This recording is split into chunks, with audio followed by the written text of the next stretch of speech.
जोहार दोस्तों, मैं मुकेश बिरुआ। एक कहावत है जो हम लोग स्कूल ज़माने में पढ़ते थे कि निश्चित को छोड़कर अनिश्चित के पीछे कभी नहीं भागना चाहिए। कालांतर में तो निश्चित समाप्त होता ही है, अनिश्चित तो कभी था ही नहीं। उसी तरह झारखंड के लिए घुसपैठिए एक तथ्यहीन मुद्दा है। बीएसएफ की तरफ से जो बयान आया और उन्होंने स्पष्ट किया कि झारखंड में कोई घुसपैठिए नहीं है। बीएसएफ ही एकमात्र कॉम्पिटेंट अथॉरिटी है जो घुसपैठियों के बारे में जानकारी दे सकती है। इसके पहले वाले वीडियो में मैंने बताया था कि एनआरसी के नाम पर असम में जब 3 लाख बांग्लादेशी घुसपैठिए मिले तो हिमंता बिस्वा शर्मा ने उन लोगों को पूरे देश में भगा दिया ताकि देश के अलग अलग राज्यों में जब जब चुनाव होगा तो घुसपैठियों के मुद्दे को उठाया जा सके।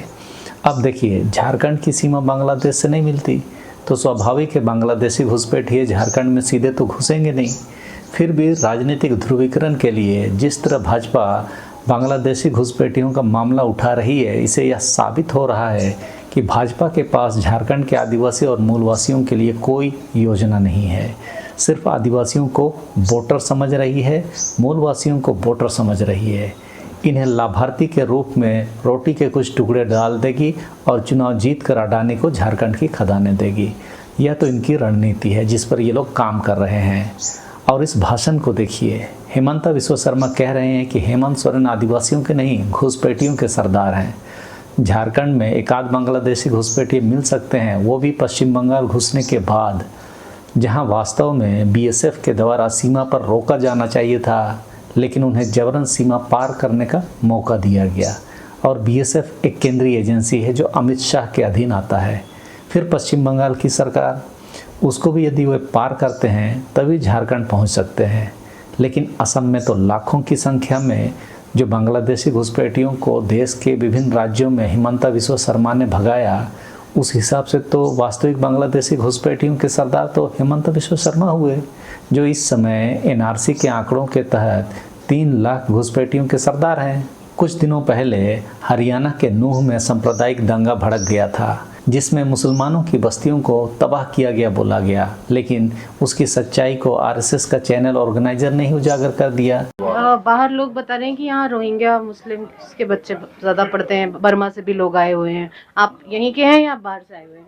बर्मा के हो जी। आप बर्मा से आए? हाँ जी। अच्छा, यहाँ पर कोई डॉक्यूमेंट, आधार कुछ बना? कुछ नहीं है जी। अच्छा, बस रिफ्यूजी कार्ड है। यहाँ पर ये आप लोगों ने खुद ही बनाया, सरकार की कोई मदद है ये मदरसा बनाने में? ना कोई मदद नहीं। पर कोई रोक टोक तो नहीं है?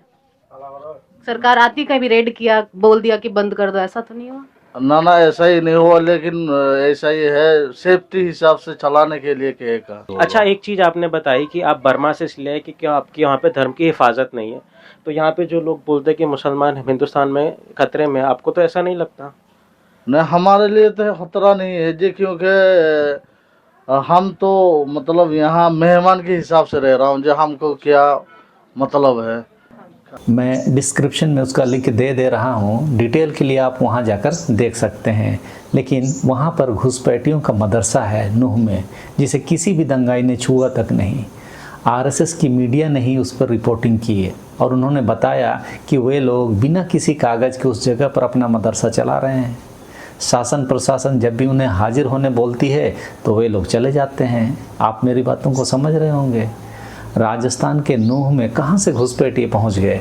हरियाणा और बांग्लादेश के बीच में तो दर्जनों राज्य हैं, फिर कैसे वे वहाँ तक पहुँचे या जानबूझकर उन्हें वहाँ पहुँचाया गया? इन बातों को गंभीरता से देश की जनता को समझना जरूरी है। हेमंत सोरेन ने भी इसका माकूल जवाब देते हुए कहा कि केंद्र और घुसपैठियों में सांठगांठ है। हेमंत सोरेन ने आरोप लगाया कि भाजपा बांग्लादेश से मिली हुई है, सीमा पर केंद्र के जवान तैनात हैं, फिर भी यदि घुसपैठ हो रही है इसका सीधा मतलब है बांग्लादेश से ये लोग मिले हुए हैं। वैसे भी हमने कुछ दिन पहले बांग्लादेश में तख्ता पलट होने के बाद बांग्लादेश की पूर्व प्रधानमंत्री शेख हसीना को भारत में अवैध घुसपैठ करते हुए देखा ही है, जिसे प्रधानमंत्री नरेंद्र मोदी ने दिल्ली में ही शरण दे रखी है। हेमंत सोरेन गोड्डा में जनता को संबोधित करते हुए कहा कि जहां एक और गरीब, मजदूर, किसान हैं तो दूसरी ओर व्यापारी, धनवान, कॉरपोरेट और पूंजीपति चुनाव लड़ रहे हैं। हेमंत ने कहा कि कमर तोड़ महंगाई से लोगों का जीना मुहाल हो गया है। यही देखते हुए मैया सम्मान योजना लाई गई। हेमंत सोरेन ने 2 लाख किसानों का ऋण माफी, बकाया बिजली बिल माफ़ करने, 200 यूनिट बिजली मुफ्त करने आदि के बारे में लोगों को जानकारी दी। हेमंत ने यह भी आरोप लगाया कि केंद्र के पास 1,36,000 करोड़ रुपए राज्य सरकार का बकाया है। हमने इसकी मांग केंद्र सरकार से की तो उसने हमें जेल में डाल दिया। उन्होंने जनता को याद दिलाया कि रेलवे में 10 रुपये का प्लेटफॉर्म टिकट आज 50 रुपये में हो गया है। गरीबों के लिए जनरल बोगी बढ़ाने के बजाय वंदे भारत ट्रेन अमीरों के लिए चलाई जा रही है। कहने का मेरा मतलब यह है कि हेमंत सोरेन मुद्दों को एड्रेस तो कर रहे हैं, साथ ही अपने खिलाफ भाजपा के दुष्प्रचार का भी जवाब अच्छी तरह से दे रहे हैं। एक तरफ भाजपा की भारी भरकम स्टार प्रचारकों की टीम है तो दूसरी तरफ हेमंत सोरेन अपनी अगुवाई में उन लोगों को जबरदस्त टक्कर दे तो रहे ही हैं। कल्पना सोरेन की सभाओं को यदि हम जोड़ दें तो ये दोनों मिलकर भाजपा की पूरी टीम पर भारी पड़ रहे हैं। शिवराज सिंह चौहान को भी देख लीजिए, कह रहे हैं कि घुसपैठिया लेकर आ रही है हेमंत सोरेन सरकार। जितनी भी भाजपा के घुसपैठिए नेता हैं वे सभी बांग्लादेशी घुसपैठियों के बारे ही इसी तरह की बातें बोल रहे हैं। इन लोगों की बातों से तो लगता है कि इनके पास कुछ बोलने के लिए झारखंड के आदिवासी मूलवासियों के लिए है ही नहीं। झारखंड के जल, जंगल और ज़मीन के मुद्दों से ध्यान भटकाना इनके लिए ज़रूरी है, क्योंकि रघुवर दास के समय में गोड्डा पावर प्लांट के लिए आदिवासियों के लहलहाते फसलों को इन्होंने ही रौंदा था। लोगों को इस तरफ ध्यान ना जाए, इसीलिए ऐसे मुद्दे जो अनिश्चित है वो आपके सामने पेश किए जा रहे हैं। जब घुसपैठिए ही नहीं है तो कल के समय में वो तो मिलेंगे नहीं। सिर्फ हवा खड़ा करना इनका मकसद है और आदिवासियों का ध्यान सरना कोड की तरफ ना जाए, 5वें अनुसूची के प्रावधानों की तरफ ना जाए, 77% आरक्षण की तरफ ना जाए, ये इनका मकसद है। ये लोग जो मुद्दा उठा रहे हैं उन सब पर मैं चर्चा भी करना सही नहीं महसूस कर रहा हूँ। कारण यह है कि ये सब एकदम गैर जरूरी मुद्दे टाइप के हैं। जैसे बीजेपी वाले आरोप लगा रहे हैं कि झामुमो कांग्रेस राज्य में झारखंड कभी सुखी नहीं रह सकता। जैसे भाजपा शासित राज्य में आदिवासियों के ऊपर में पेशाब जो किए जा रहे हैं, वह कह रहे हैं कि झारखंड में माँ बहनों को अपमानित किया जा रहा है और उत्तर प्रदेश में दहेज से मरने वाले महिलाओं की संख्या देश में सबसे ज़्यादा है। ये बोल रहे हैं कि घुसपैठिए आदिवासी बेटियों से शादी कर जमीन पर कब्जा कर रहे हैं, जिसका कि पहले ही पर्दाफाश कर दिया गया है कि ऐसा कोई मामला संथाल परगना में नहीं है। वे लोग बोल रहे हैं कि चुनाव झारखंड को बचाने का है और भाजपा की सरकार बनेगी तो घुसपैठियों को चुन चुन कर बाहर निकालेगी। उसी तरह जैसे असम में 3 लाख अवैध बांग्लादेशी घुसपैठियों को देश के अलग अलग राज्यों में भगा दिया गया। शिवराज सिंह चौहान ने यह भी वादा किया कि जो निकाय चुनाव है उन्हें भी दलीय आधार पर करवाया जाएगा। मतलब पंचायत और नगरपालिका के चुनाव की बात वे कर रहे हैं। दलीय होने से यहाँ पर भी कॉरपोरेट यानी कि पूंजीपतियों का पैसा पानी की तरह बहाकर इन निकायों पर कब्जा किया जाएगा, ताकि आने वाले समय में नगरपालिका जैसे निकायों का विस्तार करके आदिवासी गाँवों को कब्जा किया जा सके। उसका एक उदाहरण हमने चाईबासा नगर पालिका के रूप में देखा ही है, जिसने 13 गांव को अवैध रूप से कब्जा कर लिया था, जिसे कोल्हान के हो समाज के लोगों ने बड़ा आंदोलन करके हटवा लिया। लेकिन देश के दूसरे जगहों पर ऐसी हिम्मत देखने को नहीं मिल रही है। फिर ये लोग कह रहे हैं कि रिक्त पड़े 2.87 लाख पद भरे जाएंगे। उसी तरह का वादा है जैसे 2 करोड़ रोजगार प्रतिवर्ष युवाओं को दिया जाएगा। मुझे लगता है 10 सालों में 20 करोड़ युवा रोजगार कर रहे हैं, लेकिन कुछ दिन पहले प्रधानमंत्री ने तो सिर्फ 8 करोड़ रोजगार मिलने का दावा किया। सोचिए किस तरह का सब्जबाग जनता को दिया जा रहा है, जिसका कोई और छोर नहीं है। ना ही 20 करोड़ रोजगार मिला और ना ही 8 करोड़। ये लोग अपने घर में काम करने को भी रोजगार में जोड़ दे रहे हैं। ये सब जुमले थे इनके। एक्चुअली जनता ने उन दावों को, उन वादों को सही समझकर वोट दिया और आज 10 रुपये का प्लेटफॉर्म 50 रुपये में खरीद रहे हैं। चंपई सोरेन के लिए भी सिवाय घुसपैठियों से ज़मीन छीनने के मुद्दे के अलावा दूसरा कोई मुद्दा नहीं बचा।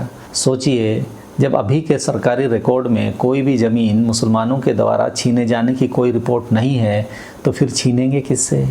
संताल परगना में तो हिंदू ही सबसे बड़े घुसपैठिए हैं, तो क्या चंपई सोरेन जी हिंदू घुसपैठियों से आदिवासियों की ज़मीन वापस दिलवाएंगे? चारों तरफ से आक्रमण के बावजूद हेमंत सोरेन अपना आपा नहीं खो रहे हैं। वे शालीनता से जवाब दे रहे हैं कि भाजपा हिंदू मुस्लिम और घुसपैठिए का मुद्दा उठाकर लोगों को मूल मुद्दों से भटका रही है।